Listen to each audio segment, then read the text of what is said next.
And we're back. We're back for another exciting episode of The Fueling Station. The Fueling Station. What's your name again, Ed? I'm Ed Kammer. What's your name? I go by Johnny Stong. It depends on the day or where we're at, but that's And together, me. Who are we? We are the Podtroleum guys. So if you heard us before, you know another episode of The Fueling Station. And you probably hear in the background, we're here live in Las Vegas at the WPMA show. We did an earlier episode, kind of talked about, some of the things that the buzz of the industry, what people are talking about here at the show. Right so what we thought we'd do is, a lot of people walking through, maybe talk to bring some special guests on and kind of see what their take, what their thoughts are as they walk around the show. But so how's the show been for you, John? Man, I've really enjoyed it. And, this is, even though my Super Bowl was a couple weeks ago and my team did not win. Sorry to hear about your So am I. I'm still crying over it. Fly, Eagles, fly. But this is, cry, Johnny, cry.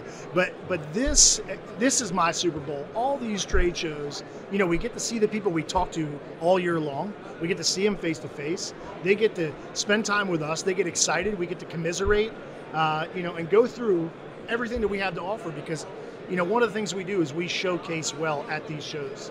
And it's well attended. OPW for so many years has always represented so strong at regional shows. We emphasize that customer intimacy is incredibly important. And I think it's apparent by listening to all the people in the background who are coming by, just running through, and they want to be here. I know we got free water, but other than that, they really want to be here to see the products, to talk to folks, and really learn what's late and great for us. Yeah, we talked about it on the other episode that we recorded here at the show. This is the second day. Yesterday, the first day, there's no way we could have recorded a show because both you and I were talking to customers from the time the show opened till the time it closed. So we had great traffic coming through the booth. We hit on a little bit on the other episode how healthy the industry is, and by the attendance of the show, you can see the petroleum industry is alive and kicking. And it's exciting because this has been our lives for how many 20 plus years that we've both been in this industry each. I know we talked about that prior, but this reminds me of the time when, this used to be referred to as like the California show. Even though we're here in Vegas, it was the California show. And a lot of the latest products came out of, these meetings. Well, this attendance has probably been the best I've seen in almost 10 years. Yeah, no, I agree. Truly. And I'm excited because, you had made mention next week we're going to be on the East Coast, and I'm really anticipating heavy traffic there. And marketers looking at the same exact products that we're talking about, geared centric to some of the regulations in those regions. But, it's been beneficial because this is when all the details get done. Sitting here at a table, talking with everybody, and it just makes sense. And again, I'm glad we're here. And Ed, I'm glad that we're doing this podcast because, it gives people an opportunity to stay engaged even when they can't attend. There's people that can't be here that don't have that privilege. They're working because why? The industry is so busy. They're on a job site.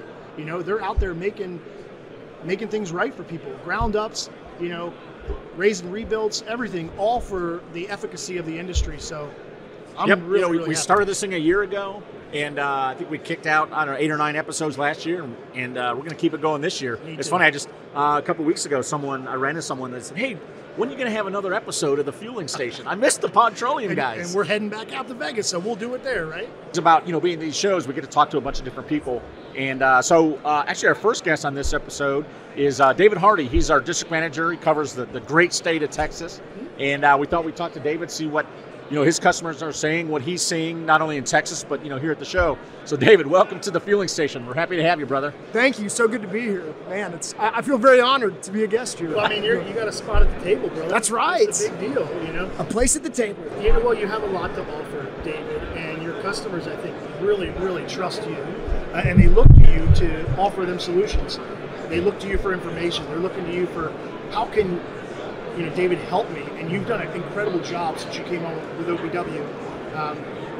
It's evident, you were just in my office the other week with customers from the great state of Texas, and wonderful meetings, and I think that has, perpetuated or propelled us out here to have similar conversations with marketers out here. So, like Ed said, Yeah, fill us in. What's going on in the great state of Texas these days? Yeah, I would say in my territory, at the micro level, I think this would be true for the macro level as well.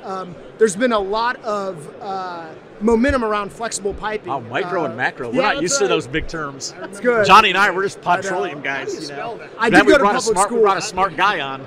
Yep, that's exactly right. And so flexible piping has gained a lot of momentum. There was a lot of scar tissue for a number of years around old flexible piping systems. And thankfully, people are starting to realize that not only is the technology different, the components are different, and there's a different UL listing as well. Yep. So a lot of nice momentum around flexible piping and then our underground system as a whole. That's great. You're right, David. I mean, it's nice to see flex pipe going in some of these regions that we never thought would see. They swore off flex pipe. They would only put in, fiberglass pipe. We know some of the supply chain challenges that our friends with fiberglass pipe have had, and that's certainly helped a little bit. But man, it is nice to see flex pipe going on in some of these desert areas in the great state of Texas. Absolutely. And I think you hit the nail on the head. People are looking for solutions. They're looking for help. And in a situation that we've gone through over the last 3 years, people are saying, listen, does this product carry the requirements necessary? Is it a proven technology? Is it developed and manufactured by an incredibly reputable company who stands behind their product? Absolutely. I mean, Eddie, you were here. Was it 1997? I think 96 or 97 when OPW launched their first flexible piping system. And that product has performed beautifully for so many years. But now it's time to upgrade because stations have seen the life expectancy. So people are looking to FlexWorks, like you said, David, for these continuous double wall integral systems that make sense for the end user and for the installer and for the regulators.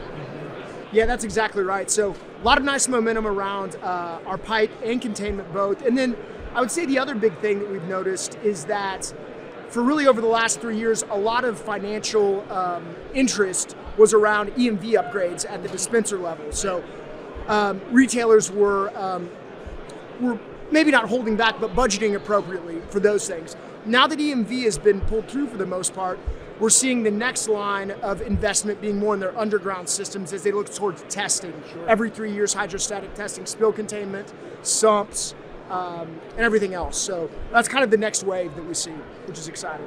I like seeing that too. If I could ask you, David, from a material standpoint, what are we looking at? Your customers talk about secondary containment and UDCs or under dispenser containment, tank sumps, chambers, however you want to explain them as. What's your customer base looking at? Are they moving more towards the rigid fiberglass tank and dispenser sumps? Is that what you're seeing? Yes, it is. I feel like there's really been a groundswell over the last 3 or 4 years to move away from polyethylene and move towards fiberglass by and large. So there's still a place for polyethylene. Absolutely. We still make phenomenal polyethylene containment. But at the retailer level, it seems like the momentum is headed towards fiberglass, both at the tank sump and at the UDC, or at the dispenser sump. Well, that's great to hear because we just spent a lot of money investing in tooling to roll out our new fiberglass dispenser and tank sump, the E-Series, the TSE and the DSE. Good so segue. I'm glad you're going to be selling lots of those in Texas for us, David. That's right. So anything at the show surprise you or interest you, something you didn't expect to see, or what's kind of your take on the show so far? This is only my second time at WPMA. So really the first thing was the scale in terms of what has been known as a regional trade show. It's large. And a lot of good participation from retailers and manufacturers. So that's been really exciting to see that. And then also I think the amount of emphasis. Generally, we don't have a lot of people at the booth that are super concerned maybe about pipe or sumps necessarily. They want to talk about maybe other things. Now there's a lot of interest in pipe and sumps all of a sudden. So it's been exciting. Absolutely. Speaking our language. And it's like you said earlier, Ed, it's because business is not slowing down. Correct. And they need to know that they can get a quality product from a manufacturer that's going to deliver, and they're not going to be the bottleneck for the production of their stations. 100%. That's a huge thing. One thing we've talked about for so many years is a product that not only tests on day one, that performs well year 5, year 10, year 12, and tests appropriately subsequently at those noted times. And I think OPW has definitely offered that, and I think the customers are seeing that more and more, definitely here at this show. And we've got a lot of great praise in the products. Yeah, we talked about the health industry, and in Texas, you cover one of the largest, retail petroleum outfits in the country. We won't name names, but you handle that account. Have they talked about slowing down their construction schedule, or what's their direction? No, it is very exciting. It's full steam ahead, on everything. So it doesn't look like there's any sort of slowdown, which is super promising for our industry as a whole and for OPW. But also it's dovetailed nicely with what Jonathan touched on: supply chain, the availability of our pipe, the availability of our containment. So it's been good. And we've enjoyed a lot of those benefits. So to the industry, we're very thankful to have so many great partners. But hey, David, thanks a lot for stopping by. We appreciate it. Get back out there and sell some sumps, brother. Yeah, I know. All right, John. Well, I think that probably does it for another exciting episode of the Fueling Station. Thanks for being by my side as always. It's an absolute pleasure, and I think bringing in, like you just did there with David, is really important because it allows other individuals listening to this to get a different perspective. You're saying people get tired of hearing us? No, I think they just need to hear a different twang. And I think, here we are in Nevada, but here he is bringing a little bit of clarity for what's hurting and what the needs are for his marketers in Texas. And I think that translates all across the board. So that's exciting. Yep. So we want to thank David Hardy for stopping by, district manager in Texas. If you don't know David, look him up. That's right. If you're in the great state of Texas, he's a fine young district manager doing a great job for us out there in the field. He's going to be busy this year. Like you said, people are not slowing down. So a lot of stations being built in Texas this year. So exciting. Thank you for this opportunity yet again, Ed. Like I said, we're going to keep cranking these things out all year. Let's do it. We'll get to spend more time. That's nice. So again, if you want to go back and look at some of the episodes we did last year, I think it's about 8 or 9 episodes you can go back and find. But as always, my friend, enjoyed it, and enjoy the rest of the show, and I'm sure we'll be doing another one of these soon. Absolutely, brother. I appreciate it. Good luck today for the rest of the show here. I know that we'll be split up a little bit, tag teaming, but absolutely looking forward to it. For my friend Jonathan Song, I'm Ed Kammerer, the Podtroleum guys. The Podtroleum and you've guys. been listening to The Fueling Station.